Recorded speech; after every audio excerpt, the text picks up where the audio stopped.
Olá pessoal, sejam bem-vindos a mais um Ponto História Podcast. Eu sou o professor Elias Filho e no episódio de hoje o nosso tema é o feudalismo. Vamos analisar aí os principais conceitos, as características gerais desse período, como que funcionava a sociedade feudal, quais eram as suas divisões, qual que era a participação da igreja, a influência que a religiosidade tinha durante esse período. Vamos analisar ainda como era viver na Europa feudal, como que era a vida cotidiana das pessoas, o que vestiam, o que comiam, onde moravam. E por último, vamos analisar o papel da mulher no mundo feudal, qual que era a participação e como que era a participação feminina durante esse período. Então já pega caneta, papel, já pega aí a tua pipoca, porque em 15 segundos a gente já volta em definitivo. Aguenta aí. Você pode colaborar com o Ponto História e nos ajudar a espalhar o conhecimento. Participe da nossa campanha no apoia-se/Ponto História e faça parte do nosso grupo de colaboradores. Ou você pode contribuir com qualquer valor através do Pix. A chave é o nosso e-mail, pontohistoria@gmail.com. Fique agora com mais um episódio da nossa programação. Feudalismo, conceito e contexto.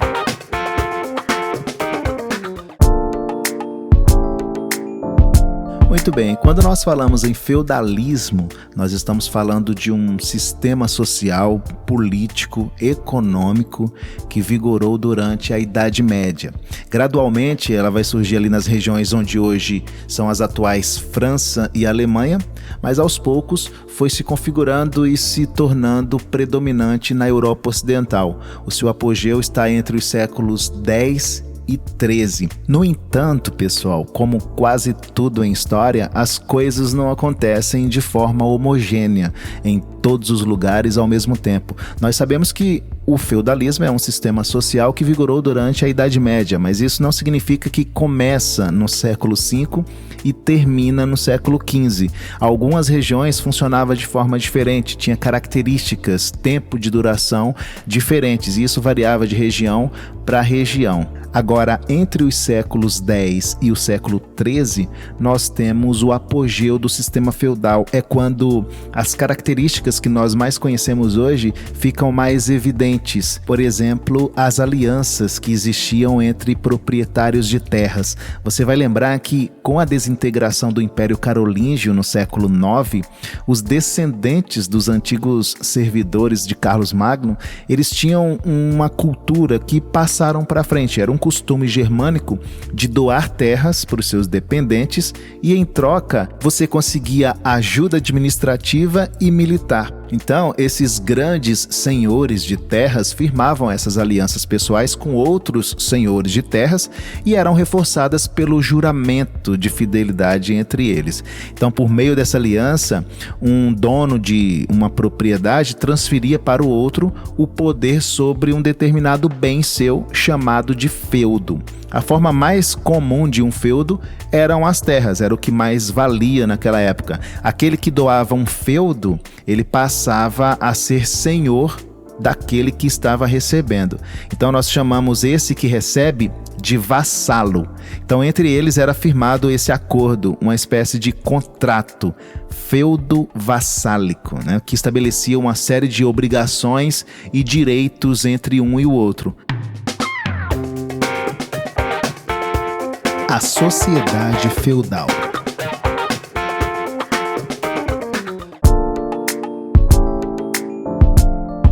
Bom, na Europa feudal, a agricultura ela era a fonte de sustento da maioria da população. No senhorio, que é como nós chamamos a propriedade que pertencia ao senhor feudal, nós temos lá terras para o cultivo, celeiros para armazenar a colheita, também tínhamos moinho para triturar os grãos e fornos para assar os pães e preparar a comida. Em geral, o feudo ele era autossuficiente, ou seja, ele produzia quase tudo que era necessário para a sobrevivência dos moradores daquele lugar. Alimentos, ferramentas, vestuários, utensílios domésticos, tudo era produzido dentro do próprio feudo. Mas isso não significa que o comércio e o artesanato tenham desaparecido totalmente. Eles tiveram sim a sua importância reduzida, diminuída, mas ainda existia. Um bispo do século XI, chamado Adalberon de Laon, ele consegue resumir em um poema a visão que a igreja tinha a respeito da sociedade feudal. Para ele, havia os que oravam, que era o clero, havia os que lutavam, que eram os nobres, e havia os que trabalhavam, que eram os camponeses. Segundo o bispo, essa era a estrutura que refletia a ordem divina, a ordem dos céus, representada pelo Pai, pelo Filho e pelo Espírito Santo. Alterar essa ordem seria o mesmo que você está indo contra a vontade de Deus. Fica até fácil a gente perceber como que a religião foi utilizada para manter as pessoas segundo a ordem estabelecida. No entanto, essa divisão ela não representava as relações que aconteciam de forma real ali, que era estabelecida na sociedade feudal. Hoje, os historiadores que se especializam em Idade Média geralmente tendem a caracterizar a sociedade feudal de acordo com o papel que o sujeito ocupa na comunidade cristã. Então, segundo esse critério, havia os leigos e os clérigos. E dentro de cada um desses grupos, nós temos outras divisões e mais subdivisões.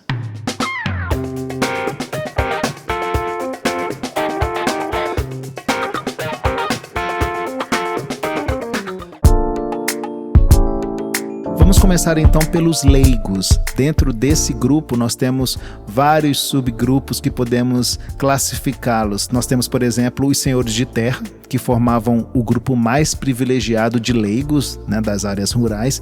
E nesse grupo nós tínhamos os nobres, os grandes senhores e os senhores menores. Eles se dedicavam às atividades administrativas e militares, cuidavam da justiça e também da vigilância dos camponeses. No grupo dos leigos, nós temos ainda os cavaleiros, ou seja, aqueles combatentes armados. No século XI, nós temos a cavalaria se afirmando como uma instituição ligada à nobreza. Existia até um ritual de ingresso para você fazer parte da instituição, e ela marcava a passagem do interessado para a vida adulta. Um jovem, por exemplo, de 18 a 20 anos, recebia do senhor um golpe na nuca e as armas que faziam dele um integrante do grupo. A figura do cavaleiro no imaginário coletivo distanciou-se muito da realidade e entrou para o terreno da lenda. Hoje, inclusive, quando falamos em cavaleiros, eu posso te remeter aos filmes medievais. A gente já tem uma noção na nossa cabeça pronta já do que seria um cavaleiro da Idade Média. Quando surgiram os primeiros romances escritos na Europa medieval, isso nos séculos 11 e 12, as chamadas novelas de cavalaria, em que os cavaleiros eram os protagonistas, as escritas geralmente em verso e em prosa, elas adaptavam as antigas narrativas orais que abordavam os feitos heróicos, as guerras históricas, como por exemplo as conquistas de Carlos Magno e as lendas do rei Arthur. As novelas de cavalaria apresentavam um código de conduta no qual se destacavam o heroísmo, a honra e a lealdade, que eram os ideais da cavalaria medieval. Nas histórias, o cavaleiro agia em defesa da honra e da lealdade ao rei e à sua religião, à igreja. A mulher era o objeto do amor do homem, o amor cortês, e assim a dama ela deveria ser tratada e amada com respeito e delicadeza.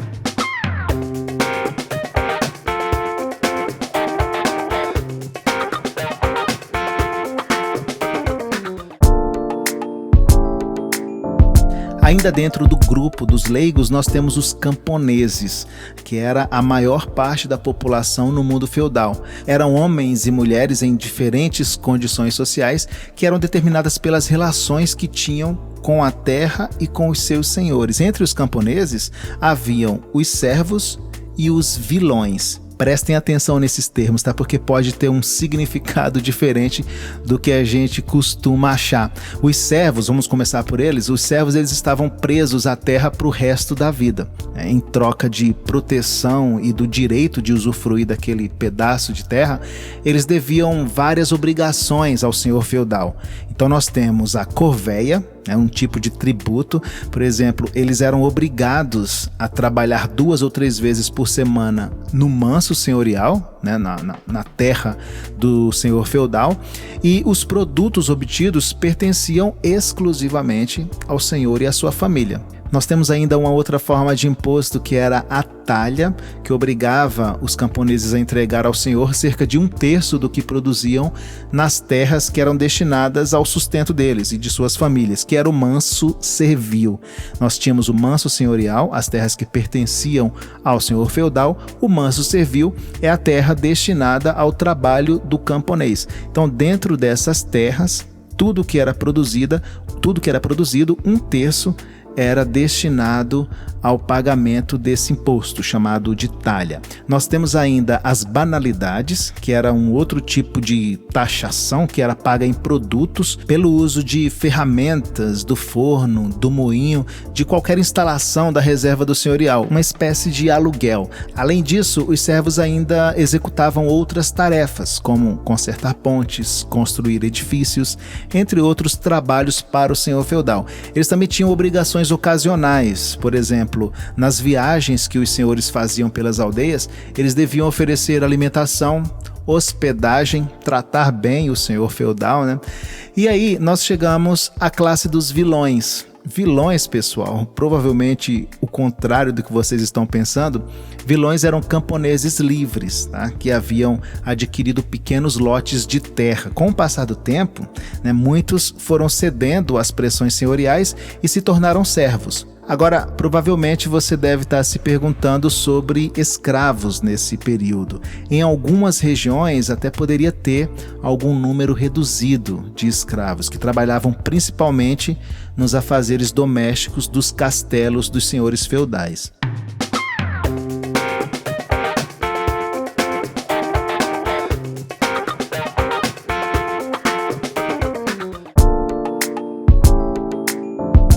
Ainda temos um outro subgrupo dentro daqueles leigos, que são os mercadores e artesãos. Nas cidades medievais, que chamavam-se burgos, nelas viviam os burgueses, tá? Eles exerciam diferentes ocupações e, na maioria, esses burgueses eram provenientes do meio rural. Eles podiam ser servos fugidos ou homens livres que dependiam dos senhores de terra, mas com a crescente importância econômica das cidades, a partir do século XI, foram surgindo novas atividades e novos grupos sociais. Então, mercadores, banqueiros, artesãos, açougueiros, estudantes das universidades e das escolas que eram instaladas nas catedrais eram alguns dos tipos sociais que foram formados no meio urbano. Você pode colaborar com o Ponto História e nos ajudar a espalhar o conhecimento. Participe da nossa campanha no apoia-se/Ponto História e faça parte do nosso grupo de colaboradores. Ou você pode contribuir com qualquer valor através do Pix. A chave é o nosso e-mail, pontohistoria@gmail.com. Você está ouvindo Ponto História, a estação do conhecimento.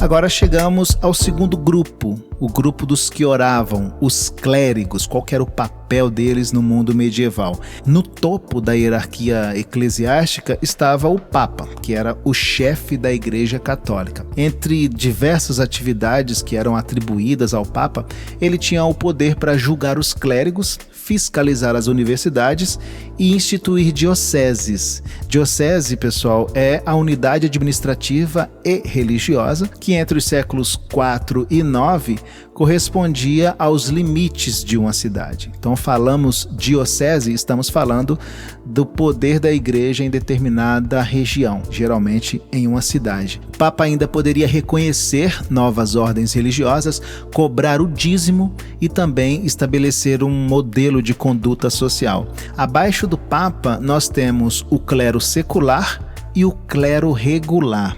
O clero secular, ele se dividia em dois grupos: o alto e o baixo clero. No alto clero nós temos os bispos responsáveis pelas dioceses e os seus membros, eles estavam no topo da hierarquia social e eram, na maioria, pessoas nascidas nas famílias nobres. Eles tinham terras, tinham muito poder e, além disso, os bispos, eles eram responsáveis por debater as questões de doutrina nos concílios ecumênicos. Por outro lado, o baixo clero eram os párocos, aqueles líderes de paróquias nas pequenas regiões. Eles viviam frequentemente como os camponeses, cultivando a terra, atendendo aos pobres e necessitados ali das vilas, e das regiões próximas da paróquia.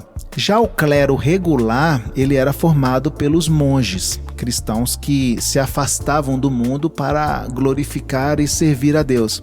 Eles viviam em mosteiros, geralmente afastados da cidade, e nesses mosteiros nós tínhamos grandes bibliotecas. Lá os monges copiavam e ilustravam obras antigas dos gregos, dos romanos, dos cristãos e cumpriam um papel fundamental que era a preservação dos textos da antiguidade clássica.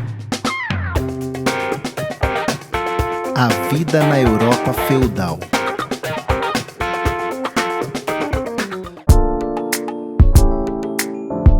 Bom, na Europa feudal, a forma de se viver, a forma como as pessoas se sentiam em relação ao tempo e à vida era muito diferente do que nós temos hoje. A percepção e os meios de controle do tempo eram bem menos rígidos e mais lentos do que essa correria que nós temos na nossa vida cotidiana na atualidade. A vida coletiva era ritmada pelos ciclos da natureza, a passagem das 4 estações, o conjunto de atividades essenciais à população. No entanto, a vida cotidiana ela não era a mesma para toda a sociedade medieval, como já falamos no início desse episódio. Nem tudo é de forma ampla e harmoniosa em todos os lugares. Os grupos sociais se dedicavam a atividades variadas. Então, as formas de entretenimento, por exemplo, de um nobre era muito diferente das de um camponês.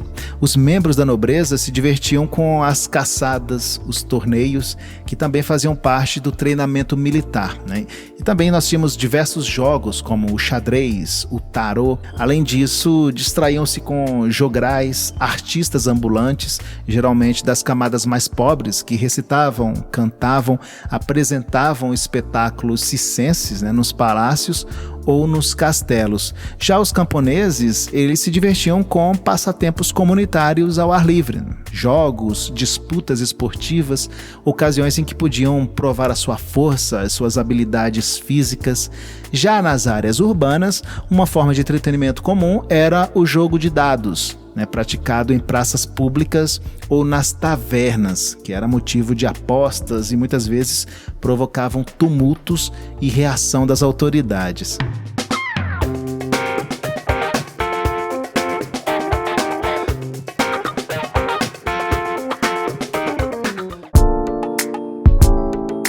Com relação às vestimentas, na Europa medieval, a túnica de mangas era a principal vestimenta utilizada por homens e mulheres. Em geral, os modelos femininos cobriam o corpo até os tornozelos, enquanto os masculinos ficavam ali na altura dos joelhos. Por baixo da túnica usava-se uma camisa e os homens também vestiam uma espécie de calção. A nobreza exibia o seu prestígio social pelo uso de tecidos caros, como a seda seda que era importada do Oriente, pelo refinamento dos brocados e pela riqueza das cores. A nobreza, ela exibia o seu prestígio social pelo uso de tecidos caros, como por exemplo a seda, que era importada do Oriente por conta do refinamento dos brocados e pela riqueza das cores. Já os camponeses usavam vestes mais simples, tecidos grosseiros como aqueles feitos de fibras de cânhamo, enquanto os nobres usavam botas de couro, aquelas botas de cano alto ou sapatos de bicos mais longos.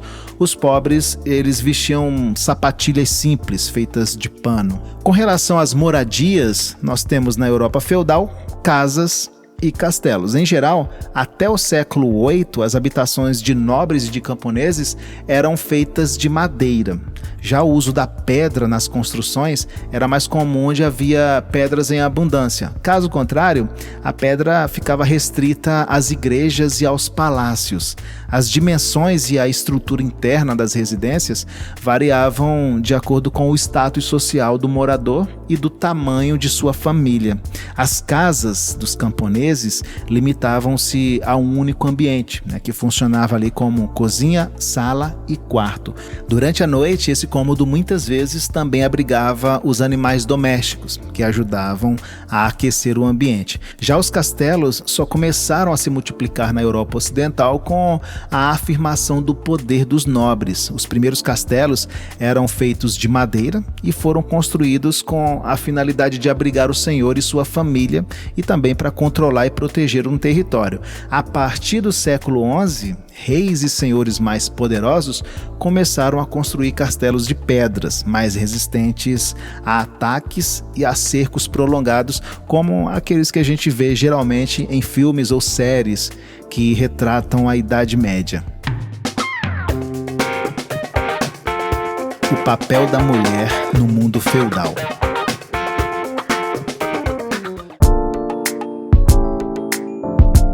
Bom, a sociedade feudal, como nós já sabemos, ela era patriarcal, ou seja, os homens predominavam nas funções de liderança política e tinham um privilégio social e controle das propriedades.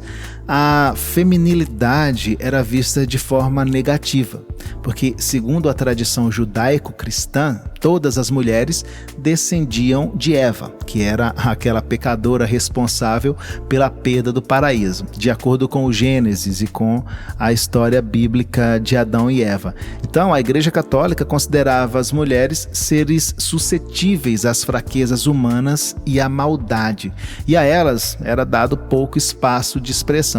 A despeito disso, nós temos vários historiadores que procuraram resgatar a história das mulheres durante a Idade Média, mostrando a sua importância para essa sociedade. As mulheres das famílias nobres, as famílias mais ricas, eram obrigadas a circular quase que exclusivamente no domínio privado, na casa paterna, do marido ou no convento. Nesses espaços, elas tinham pesadas responsabilidades em relação à organização e às finanças da casa. Além disso, algumas delas tiveram importância política e uma significativa produção intelectual. Já as mulheres mais pobres, as que não eram nobres, viviam de maneira muito diferente. Elas, que eram dependentes do trabalho para sobreviver, acabavam por ter uma vida mais livre, de maior liberdade. Então é isso. Nesse episódio conhecemos as principais características do feudalismo e eu espero de verdade que você tenha gostado. E se gostou, gente, compartilha aí com a tua turma, tá? Envia o link para o teu professor ou professora, as pessoas que gostam, que acompanham esse tipo de conteúdo. E se puder, contribua com a nossa campanha no apoia-se/.história para que a gente possa continuar produzindo e alimentando as nossas redes com mais informação, com mais conhecimento. Um forte abraço e até a próxima. Tchau, tchau.